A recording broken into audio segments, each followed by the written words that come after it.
എല്ലാ മാനസിക അസ്വസ്ഥതകളുടെയും പിന്നിൽ മുറിവുകൾ ഉണ്ടാവും. എല്ലാ മാനസിക അസ്വസ്ഥതകളുടെയും പിന്നിൽ മുറിവുകൾ ഉണ്ടാവും. ഡീപ്പായിട്ട് ഏറ്റ മുറിവുകൾ ഉണ്ടാവും. ഈ മുറിവുകളെ സുഖപ്പെടുത്താൻ മനുഷ്യന് പറ്റില്ല.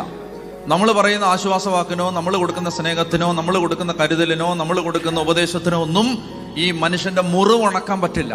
മുറിവ് ഉണക്കണമെങ്കിൽ അവിടെ യേശു നേരിട്ടിറങ്ങി വരണം. അപ്പൊ അങ്ങനെ കർത്താവിന്റെ ആത്മാവ് സുഖപ്പെടുത്തും. പറഞ്ഞേ ഹല്ലേലൂയ.